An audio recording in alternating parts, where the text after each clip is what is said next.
All right, tell me when you're ready. I'm still good. I'm ready as well. All right, then I would say the last round of Bingothon is gonna start in five, four, three, two, one, go. Good luck. Good luck. Thanks. And I also need to show the board.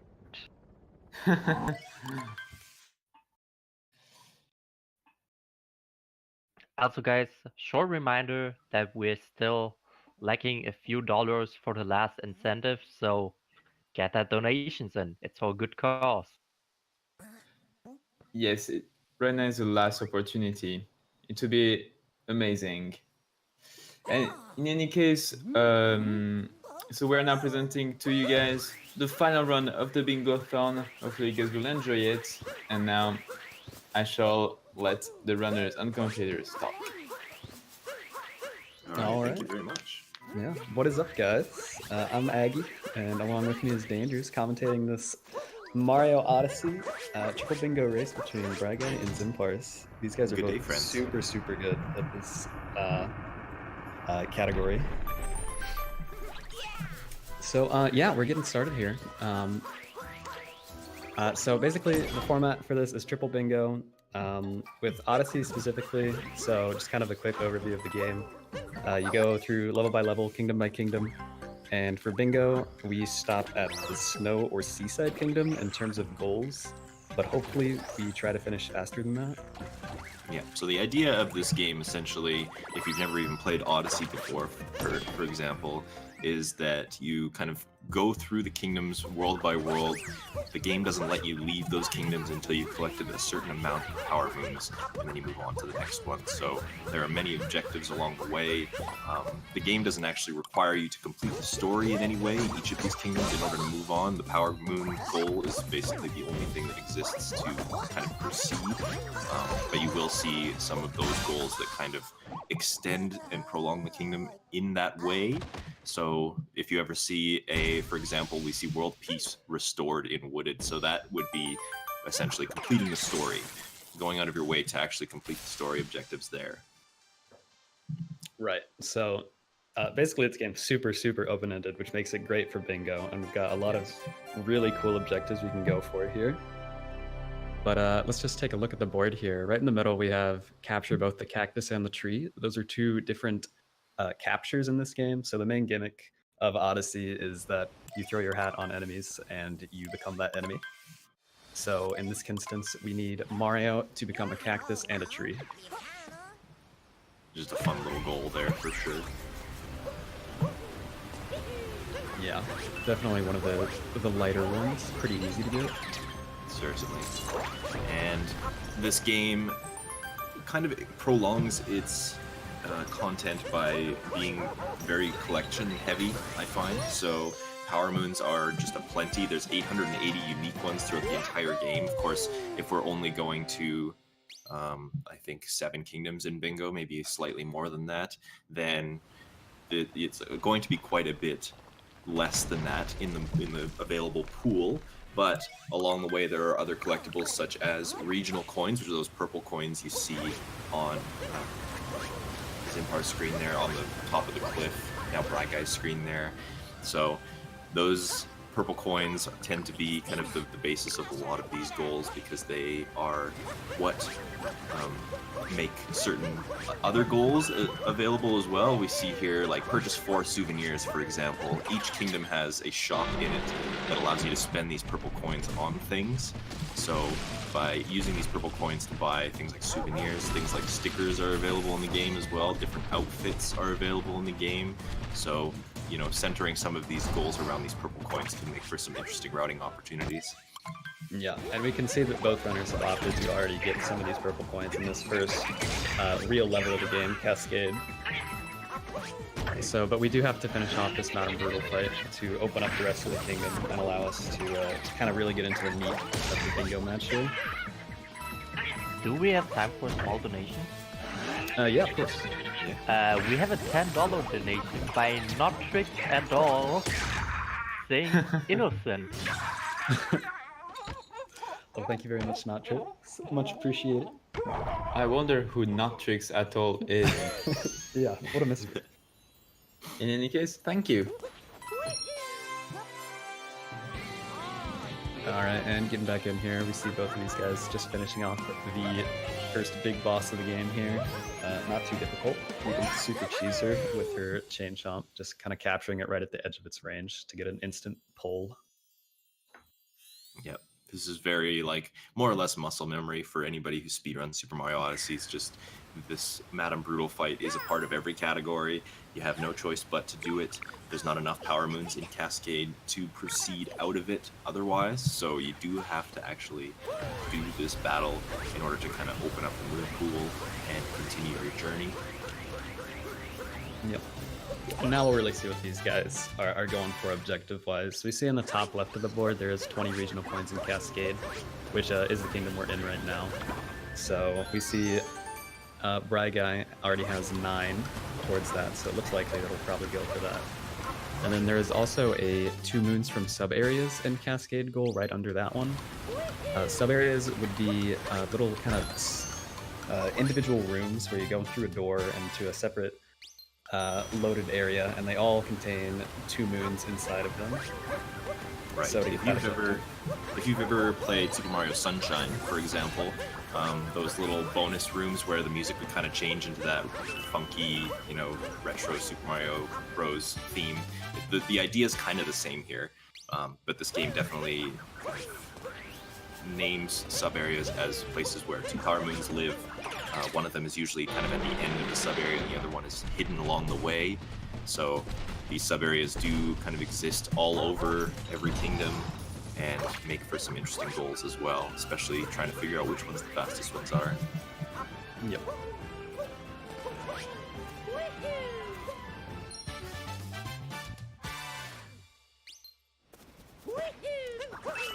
And it looks like these guys are also potentially going for 10 moons Cascade towards the bottom right of the board here, because they are getting quite a few extra moons. Now to finish this level, you only need 5 moons until you can move on to the next one. But of course you can get more if you want, and it would be beneficial in this instance too. Yeah, there are quite a few things that overlap among the kingdoms in Bingo, so sub-areas is a pretty good example. You see 200 regional coins total in row 3, column 1 there, so that of course would be like trying to collect regional coins across all of the kingdoms that are in the game. You can see things like 9 story moons, which obviously can't be done in just one kingdom. So a lot of these goals kind of overlap among the kingdoms as well, which makes it very interesting for Bingo. So by, you know, kind of doing some of these fast ones in Cascade, you can kind of get some of that stuff out of the way early and not have to worry about it later. Yeah, and we do see Zimpar's making the first marks on the board here, indeed grabbing that 10 moons in Cascade and the 20 regional coins in Cascade, and then looks like he's moving on to Sand Kingdom now. Bry Guy following suit on the moon count and the Cascade coins. So Yeah, we'll see if he has anything else in store. Yeah, still not entirely clear what kind of route they're going to go with here. Nothing's really popping out at me quite yet. Yeah, definitely a pretty open-ended board. Typically, if you can, again, you want to avoid Snow and Seaside, which are the later kingdoms in the Bingo potential goals. So we do see a couple of goals that are for Snow Kingdom, particularly like Captain Toad in Snow in column 4, and that 6 moons in Seaside in column 2. Right, and if you cannot avoid going to either one of those kingdoms, it's of course highly recommended you don't go to both. So I have seen some crazy things in Bingo, including going all the way to Luncheon for some reason, which is the kingdom that kind of follows after. But there's actual, like Cappy calls it, a proverbial fork in the road after Metro Kingdom that allows you to choose whether you go to Snow or to Seaside, which of course is another very interesting way of kind of changing up the routing opportunities. So a lot of Bingo boards will allow you to not go all the way to Snow or Seaside. This board actually really light on Snow and Seaside goals, so we might see an earlier finish than that, but that is typically kind of the final point. Yeah. Typically, if you can avoid the Snow or Seaside trip you're looking at a pretty good bingo time. You can probably finish in 50 minutes or less. If you get a really good board, you could be looking at a sub 40-minute finish, but that's incredibly unlikely. I don't know how this one will go particularly. We'll have to see what kind of routes these guys settle on here. Yeah. It looks like it might be a pretty regional heavy board. You can see, again, that 200 total regional coins in row 3, column 1. Also, some regional coin goals in row 5, as well as things like purchasing 5 stickers, purchasing 4 souvenirs. Those kinds of things line up well with regional coins because you have to kind of go out of your way to get regionals anyway. You might as well spend them on something. We already did see Zimpars take us a trip into the shop to buy some of that stuff, so we could probably be seeing one of those goals coming from him in the future. And then another one to stop as well. Okay, yeah, into the shop. And then another kind of goal to mention here is captures. So we do see the middle square is capture both the cactus and the tree. That's a little bit more specific. The cactus lives in the Sand Kingdom. We'll see the tree later on probably. But in the bottom right corner is 28 unique captures. And 28 is one of the heftier ones, in my opinion. You really have to be paying attention and making sure that you are capturing absolutely everything that does exist within the game along the way in order to make that one happen, especially if you're not making a snow or seaside trip. Yeah, I believe there's something around like 30 or 32 total captures possible by the time you get to Snow or Seaside, and a lot of those are really ones you don't want to go for, so you have to be extremely diligent on getting the ones that would be worth going for, because if you miss one, and especially if you don't know which one it is, you're gonna have to do a lot of backtracking to find that. Yeah, and that's of course not optimal.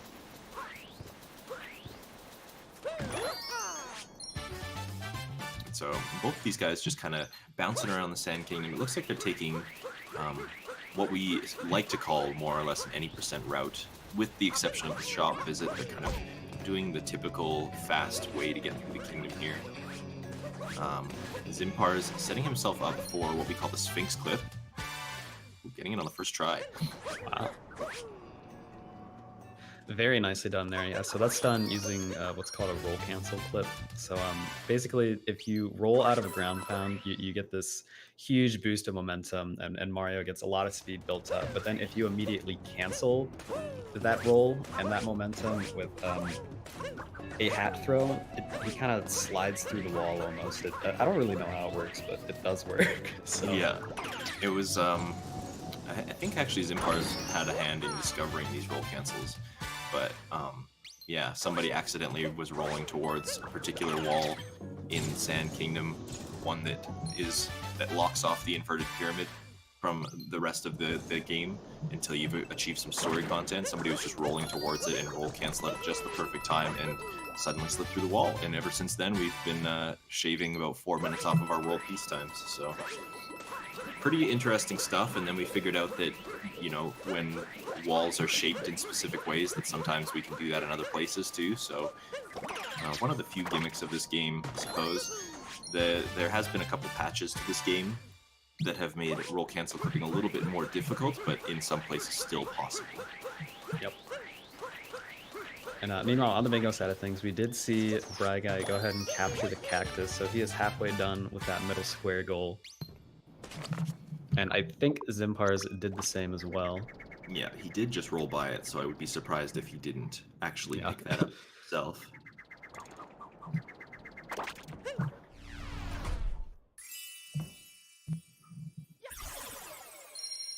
And now, just like that, Zimpars is actually going to be leaving Sand Kingdom. Yeah, a decent chunk ahead of Bry Guy here, who's got 3 whole moons to go. But we'll see. It's possible that Bry Guy just, spent a little bit longer in here getting some other progress towards other bingo board objectives. Yeah, pretty interesting to see that there isn't really any sand accomplishments to really mention on this board, except for capturing the cactus itself. Typically with bingo, there are some really long kingdoms in the run, and then there are some shorter ones.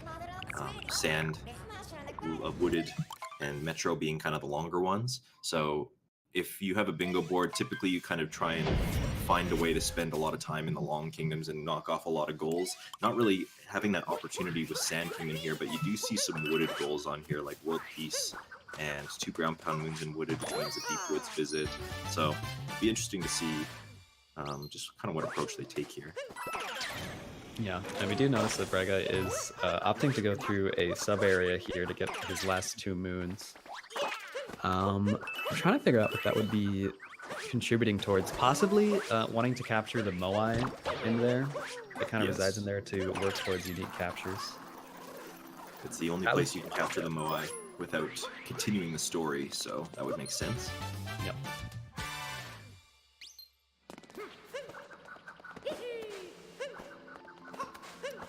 Meanwhile, Empire is starting off his late kingdom here. We'll see if he goes for a very specific clip. Oh, it looks like he has. This is called late clip. It is a different kind of clip than roll cancel clip. I think it's just called a corner clip. But yeah, he just really specifically rolls at a direct angle into that corner, and he just slips through both walls. And you see that he grabbed a checkpoint up at the top there with his hat, so that he'll be able to warp there after getting this moon here. And that's a really impressive play by him. Yeah. This game has kind of a weird relationship with ledges. So at the corner, essentially where ledges meet or corners meet or anything like that, there is 1 pixel basically where Mario can sometimes just dive through it, or in this case Cappy can just like squeeze his way through the corner. And we have not really had an opportunity to use those to our advantage because they are so particularly picky, but in this particular instance, there is a little bit of a visual cue we can set up in order to clip right through the wall. It's being implemented into any percent as of recently, but it's, again, a very kind of new trick that we've found out. It actually has a lot of use in Bingo because sometimes you'll see things like get moons from treasure chests, and in the case of late clip, you get 2 treasure chests just by doing it.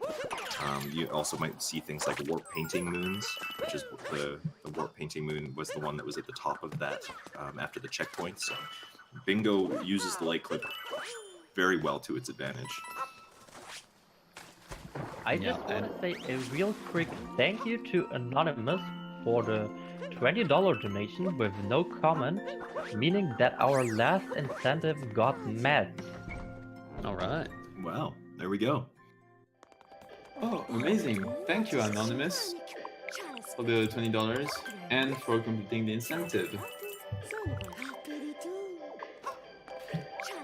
Yeah, shoutouts to that. That's awesome. Gotta love those Anonymous. Yeah, good old Anonymous. Zempar's doing some more shopping here. In this game, you actually can buy a moon from the shop in each kingdom, so he chooses to do so. We do see there is a purchase 5 moons goal in column 5 towards the top right. So maybe looking to complete that. I don't know how many other moons he's bought in the previous kingdoms, though. I don't think... Or maybe he did buy one in Sand Kingdom. Maybe. He definitely went in the shop. It doesn't, like...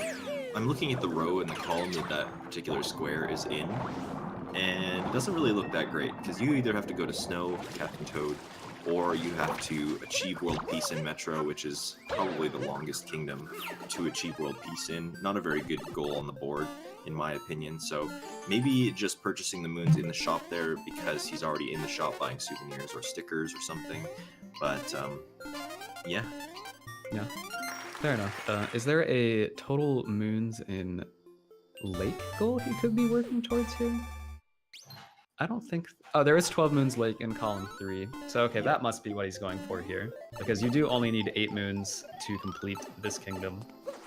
But we're just going to get 4 extra here. And it looks like he also just got 30 coins here in Lake Kingdom, which is an objective in row 5. So we'll see if he marks that off. Yeah, he is approaching the kind of world boss of this kingdom now, which will give him a multi-moon. A lot of the kind of end game bosses, not end game, but end kingdom bosses will give you what we call a multi-moon or a power moon, which is just 3 moons stacked together. Considering he has 9 moons currently, that will cap off his total for the kingdom. And then he just, he's already bought a sticker, I believe, so he will already have the amount of regional coins that he needs, marking it off the board there. Yeah, and on top of all that, after getting the multi-moon, he will get warped straight back to the start of the kingdom, right to the Odyssey, which is Mario's little ship, and he'll be able to just exit the level right away. And off to Wooded. Now, Wooded is another one of those, or sorry, like Lake and Wooded together is another one of those proverbial forks in the road. So you could technically choose to go to Wooded first. That does have some benefits in Bingo, but not really seeing any of those kinds of goals on the board here. So Lake is kind of just the natural choice. It's the one your cursor lands on when that choice is given. So it tends to be the one that most people just go with. Yep. Or is Looks actually like- not even- Yeah. Oh, he's getting this Lakitu capture to count towards his total unique captures. Definitely a good play there. That is, I think, the only spot you could possibly get Lakitu. Aside from Sand Kingdom, but that would require World Peace. Right.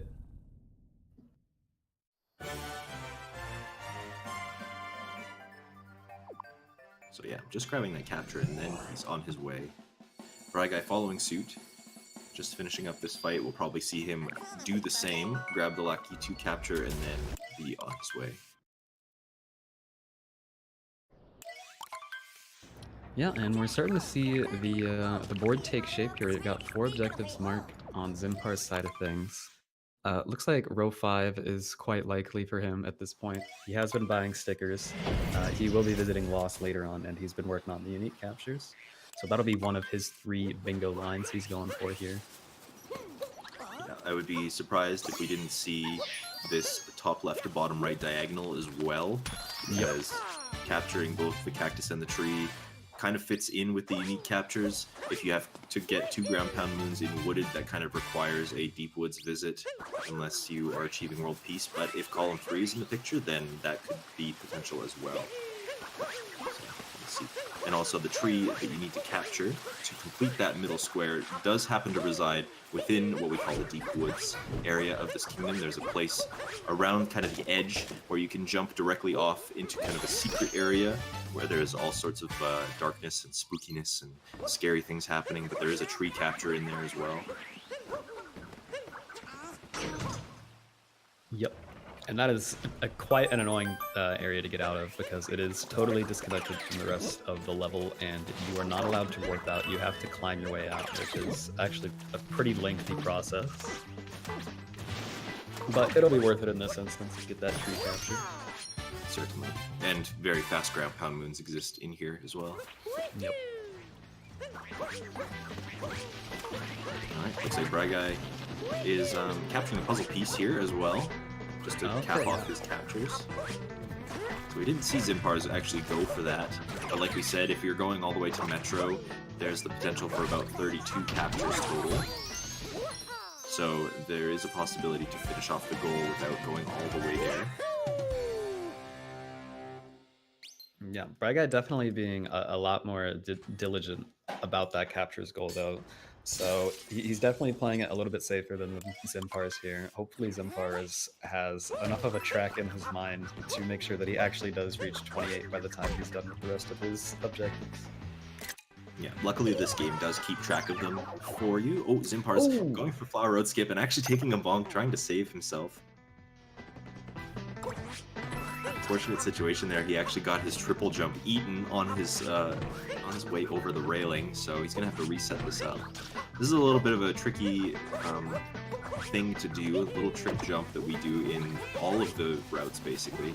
But essentially what you're doing is you're trying to build up speed with that roll cancel that we were talking about earlier and turn Mario around so that he maintains that speed into a triple jump in order to skip this little Flower Road section. Now, Simper's having a little bit of struggle with it, so he's just going to have to activate the Flower Road instead.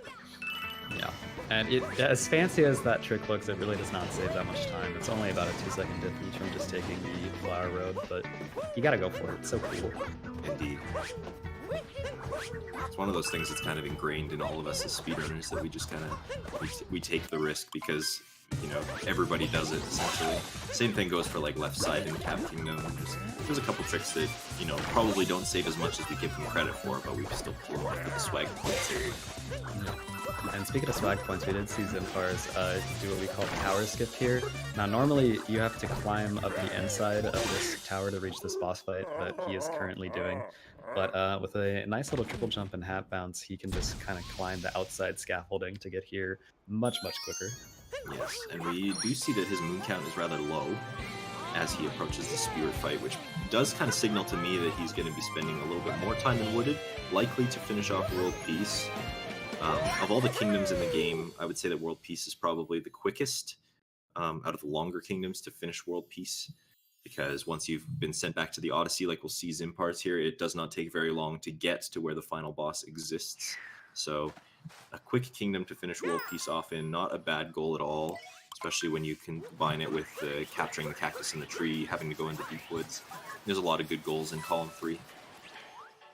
Yeah, plus you do need 16 whole moons to get out of here, and I think the story is going to give you, let's see here, 8? 9? 8. Yeah, because you get a multi-moon from Spirit, a multi-moon from the final boss, and one from Piranha, and one from a bit of tank section right before the final boss. Yeah, the little target practice section, as I like to call it. Yep. So Zimpar's here showing off some stylish movement, basically scaling the cliff really quickly there to get up to the portion. Now, Wooded Kingdom is built in a way that kind of makes you spiral around it in order to get up the kingdom, but by using some of these well-timed jumps, we're able to skip a lot of that. And then he's using these rocket flowers to kind of progress through up to the top, and already at the top of the kingdom within less than a minute. So this is what we call the target practice section here. Just got to shoot all of the little goals in order to open up the final gateway into the boss fight. And meanwhile, Brown Guy taking a death on Flower Road skip himself, also opting to just take the Flower Road. It's like, these guys are not up to the task this time, but that's okay. Yeah, unfortunate deaths in Flower Road skip, Wooded being a relatively brutal kingdom. Oh, Also going for no. tower skip and missing that as well. Oh no. It got a bit of an awkward camera angle as he approached the tower there. He couldn't see what he was doing. And now he's got the Flower Road again.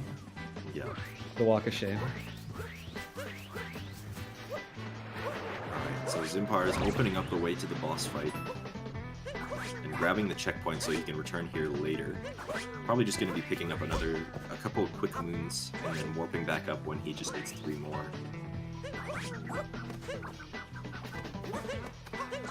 Interesting to see that he isn't making a Deep Woods visit yet, but of course that could be happening now. He needs 2 more moons. If he is going for the ground pound moons, then that could be something that we see, but he's actually going into the sub area instead. This is to get a Paragoomba that's in here. It's definitely the best place to get that unique capture. The only other area that would be available in is if he backtracked to Cap Kingdom. Because those aren't available the first time through because it's kind of a tutorial level, but obviously it's easier to just get it in here instead of going all the way back there.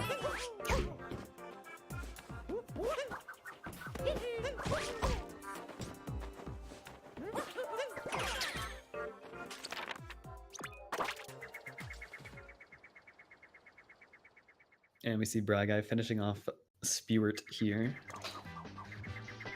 Chugging along nicely. Now, I agree with you. I'm surprised Zimpar's has not gone to the Deep Woods yet. But okay, it looks like... Alright, he's got a plan. So he just wanted to real quick get that capture while he was at the top of the kingdom. Because it's obviously easier going down than coming up. Certainly. And then he'll be getting 3 moons from this final boss fight against... oh god, what's this guy's name? This is Torque Drift. Yes. And then that'll work him back to the Odyssey where he can real quick dive off the ledge, go into Deep Woods, get that tree capture, and probably a rock capture and a coin copper capture as well. Yes, Since they as were well also as, both down there. as well as the ground pound moon, moving the tree, just like the cactus in sand, by moving the tree, reveal a shiny spot that reveals a moon after you ground pound it. So he did get 1 ground pound moon within this kingdom already, and that was thanks for the charge, which is the one he got right before the rocket. So he will only need 1 more in order to accomplish that goal as well. Good synergy from Zimpar's, showing off his bingo skills here. Yeah, certainly. Again, these guys are definitely the top dogs when it comes to Odyssey bingo. Always in the top 2 or 3 for every tournament we've had with this so far. But Yeah, the route seems pretty obvious now. I think they're going for the same lines here. So we've got the top left, bottom right diagonal. And then we've got row 5 at the bottom, and then I think column 3 to finish it off here. Yeah, I'm thinking that as well.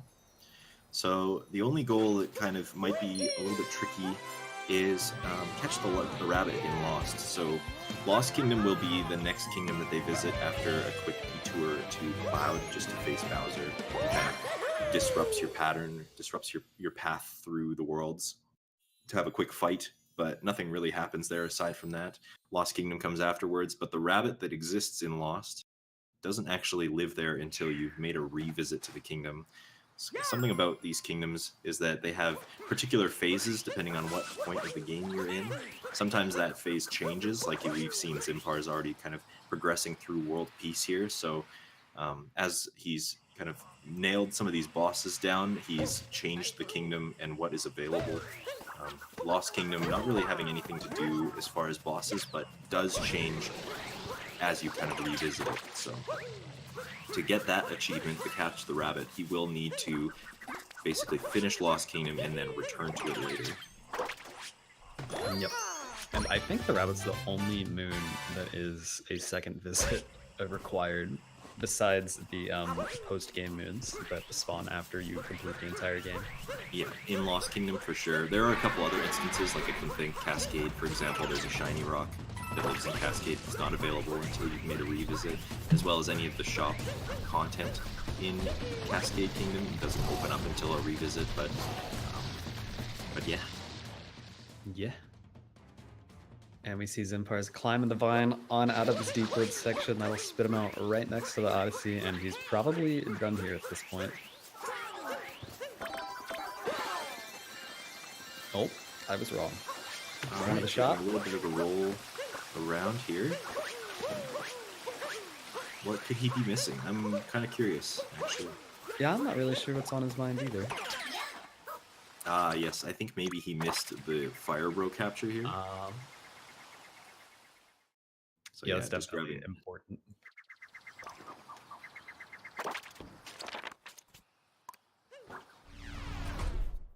Yeah, cannot stress enough how tight that 28 unique captures is. It looked like he just went into the pause menu to just double check very quickly there what his pace is like. But yeah, if you missed any captures along the way, it can be very tricky to figure out, first of all, which one you missed, and second of all, where you have to backtrack to make it happen, and that can lose a lot of time. Yep, typically you want to avoid switching levels as much as possible because you can see this animation takes quite a bit of time. It's about 30-45 seconds considering all the loads and dialogue and moon turning in and whatnot to get from one level to the next. So backtracking is not optimal. Yeah, except for certain situations, I think this game does provide you with other ways of going about the kingdoms. There's kind of warp painting route that you can kind of take, which revolves every large kingdom especially has a warp painting hidden somewhere in it, usually 2 in fact. And if you use those to your advantage, you can kind of hop between kingdoms a little bit faster than reloading the Odyssey, having to charge it up and then fly away and choose the kingdom and all that. So that makes things a little bit faster, but typically you don't really want to make a backtrack unless you've got a lot of goals that you want to nail off with just that one backtrack. Yeah. Typically, the order of things is either just progress in kingdoms up to Metro or sooner at your endpoint, and then if you can't do that, you want to not go to Snow or Seaside, backtrack to Cap or Cascade Kingdom to do something. And then if you can't do either of those things, get your lines done, then you're going to want to go all the way to Seaside, just hitting forward the whole time. Or Snow. Sometimes even if there is an option on the board to skip out on Snow or Seaside, sometimes going there can be optimal anyway, just because sometimes you can make do with doing like any percent or like a very quick route through some of the kingdoms on the way there, and it makes it worth it. Sometimes like there will be a lot of snow or a lot of seaside goals on the board that just kind of synergize well, so when you get there you won't be spending very much time there anyways. But typically you know, going out of your way for a board like this, for example, where Captain Toad is the only thing you do in Snow, and there's not a whole lot of Metro synergy. There's not a whole lot that you can really do in Metro that requires you to gather lots of moons. It doesn't really make sense. Right. Of course, bingo always being the situational category that it is. Absolutely. And we see Zimpar starting off his journey through Lost Kingdom here. Probably just going to be getting a whole lot of any %, but he also does have to worry about those lost coins, so he will switch it up a little bit just to make that a little more efficient. Actually switching it up a lot of it. Yeah.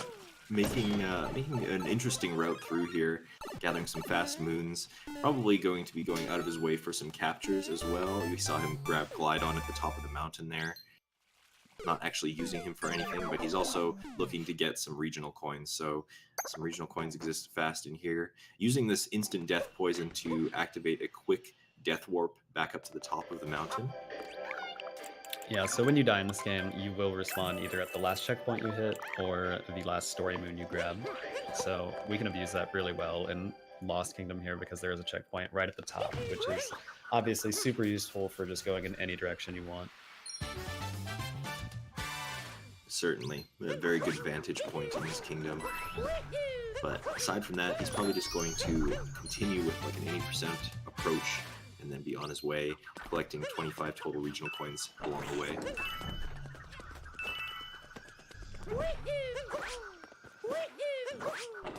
Bry Guy slowly but surely catching up to Zempar's here. I'm just starting the Bowser fight in Cloud Kingdom here. Now Zempar's did flub a little bit on the fight here, so Bry Guy could potentially make up just a little bit of time. Zempar's definitely has a pretty safe lead at this point, I would say, but you never know. Again, Zempar's is playing it a little risky with his captures, so it could come back to bite him. Now, an interesting kind of talking point about Lost Kingdom specifically, there isn't any boss associated with the kingdom. World peace essentially just means getting out, but there does live a bird that likes to steal your hat named Klepto, and there is a trigger zone for Klepto. We do our best as speedrunners to avoid this trigger zone, otherwise, our cat gets stolen. We spend a lot of time just trying to get Cappy back, so we kind of take a convoluted way around the kingdom in order to avoid that trigger. So you notice that Zimpar has made an effort to kind of get near Klepto at the top of the kingdom there. That's just to kind of disengage Klepto so that he doesn't give us any troubles anymore. Right. And excellently done by Zimpars. He is out of here with his 25 coins in his pocket. Going on to Metro, which will be the final new kingdom he visits. He does have to go back to Lost Kingdom to get that rabbit on the second visit. Indeed, but essentially not even needing to complete Metro Kingdom here. All he needs to do is gather the last of his captures, gather some regional coins, buy the sticker in the shop, and then he'll probably be revisiting Lost after that. Yep.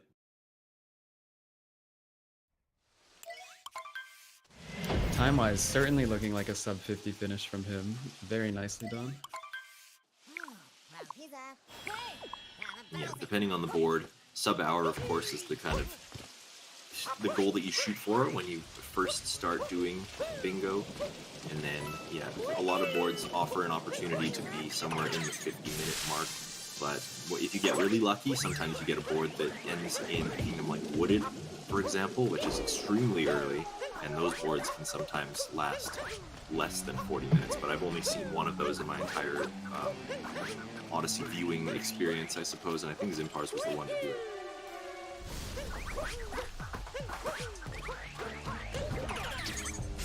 Yep. Progressing through Metro here. Now, Metro has two phases to it. It starts in a nighttime, kind of rainy atmosphere here, where basically nothing is available except for the story content and a couple of moons along the way. So he does have to fight a boss here after getting through the city hall called Mecha Wiggler. So that is actually the only instance of like genuine RNG in this game is during this boss fight. He'll have these patterns as he kind of wiggles across the wall, and you have to shoot every segment in the boss to beat him, and sometimes his pattern just does not allow you to do that. Yes, But as we'll we- see what I'm talking about here in just a second. We've seen in some other existing tournaments recently that Wiggler is not our friend. Doesn't really look out for us when we need him most. So yeah, Zimpar is going through City Hall, collecting all of the quick purples that exist in here. He is going to have to activate the day portion of this kingdom. As a result of needing more regional coins. There's only, I think, 27 available in the night portion. Some of them are out of the way as well, so by opening up the day metro, by completing this boss, he's going to be opening up the purple coin pool quite a bit, as well as allowing himself to activate some more captures, which do exist in abundance in Metro. Yeah, a ton of captures going to be super important to get all of them to hit that 28.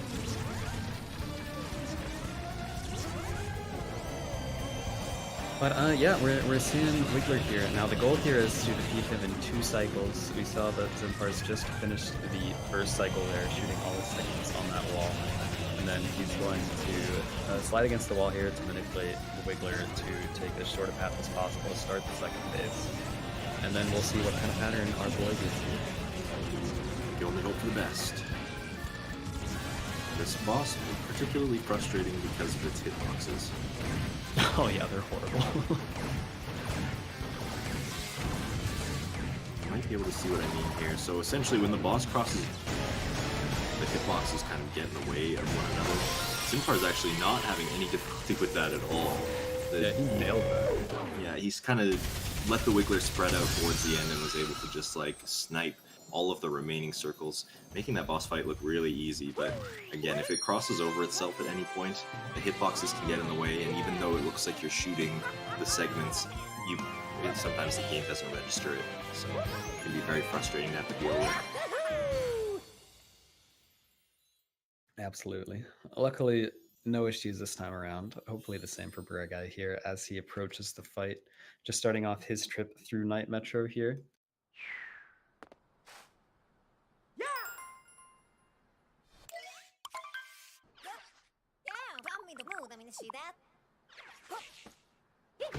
But yeah, in general, this board was really, really kind. I find the route that both of these guys chose to be the clear favorite in terms of speediness.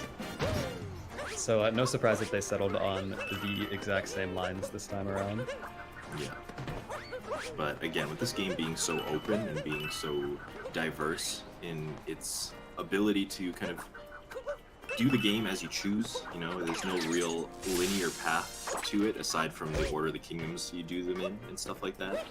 This game really kind of opens itself up really well to bingo, and you don't usually see boards where the goals are the exact same for both of them.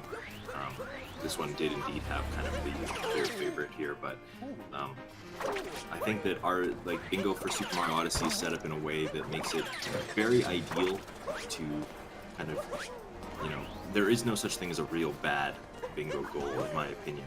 It's just all situational. I mean, of course, that's bingo, that's how it is, but it just, this game in particular really lends itself well to that kind of idea. Yeah, and it really plays to different runners' strengths here too, because there's just such a variety of objectives here. Obviously, if you know where purples are, there's a lot of goals involving purple coins, so that's definitely something you want to be strong at if you want to be good at Odyssey bingo. But if you're not, you can also just, you know, if you're a really speedy guy movement-wise, you can do a lot of any percent stuff and just try and stick to that well-known route as quickly as possible. And I mean, in any percent, you can be out of Metro at 30 minutes flat. So obviously, that's a really good time for a bingo if bingo is trying to finish in Metro Kingdom. So if you can just make as few diversions as possible, you can also find success that way. Certainly. And yep, Zimpar is here. He's all finished up the captures. He went into the shop, bought his last sticker. Now he's just making that revisit that we talked about to Lost Kingdom. The bunny will be making an appearance here.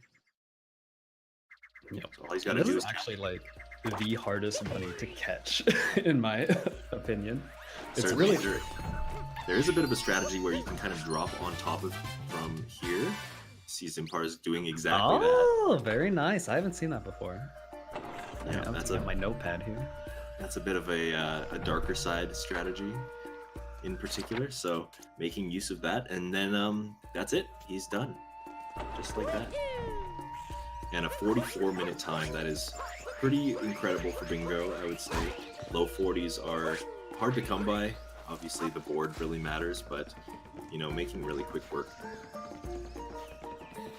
Yeah, that was incredible. Really just no mistakes whatsoever that I saw. At least major mistakes. I guess Flower Road skip was about the worst of it. Certainly.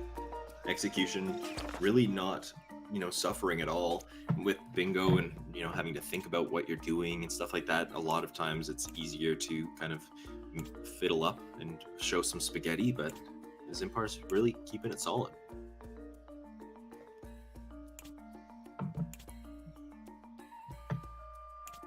Yeah, and that's really my favorite part about Bingo is just the on-the-fly routing you have to do, you know, because if you're like me, and I'm an 80% speedrunner of this game, so I do the exact same thing thousands of times, the exact same way every single time. So it's really fun to not know exactly what I'm getting into and just loading up a bingo here. I think that's really the magic of bingos in general, is just approaching your speed game from a totally new perspective. And one that's going to be totally new every time as well. And kind of the beauty of things like randomizers as well. I would go to give those credit in, you know, they kind of manipulate the game in a way that makes it fun and kind of makes you have to think on the fly about what path you're going to take and what you're going to do next. Funny thing, actually, Super Mario Odyssey, if this is a game you're interested in playing, interested in getting into, and those kinds of randomizer ideas are your thing, of course there is Bingo, but this game kind of has a built-in randomizer, I would say, which can be very interesting to run, with, especially with friends. Our boy Talkatoo. Now, to explain this a little bit, so there is an NPC bird named Talkatoo that resides in every single kingdom, and if you talk to him, he will give you the name of a moon, and he will give you 3 at a time. And basically, there is a category called Talkatoo%, where you can just go through each kingdom and only get moons that Talkatoo gives you. So he'll give you 3 at a time, so you kind of make these little mini 3-moon routes through each kingdom and then double back to Talkatoo to get 3 more. And it's really, really fun. Yeah, I would agree. There's, of course, some limitations to that because you do need some story moons in order to progress through some of the kingdoms. Cascade, for example, 4 out of the 5 that you need are going to be coming from the story moons, so you just need the one from Talkatoo. But in, you know, you can kind of route those story moons strategically in. There is a hardcore Talkatoo mode as well, which basically says you need to get all of the required moons from Talkatoo himself. So Cascade, you would need to get 5 Talkatoo moons as well as the story moons required, so 9 total. But you know, just another way to kind of freshen up the game, and like it really does change up the routing because you just never know what kind of moves you're getting yourself into until it's too late, essentially. Yep. And we saw Zimpar's speed by Talkatoo on his way down the mountain there real quick. Yeah, just giving him a nice little visit. Yep, good timing. And Bry Guy just finished up Metro Kingdom, bought his last sticker, and he's going to be capturing this rabbit here now.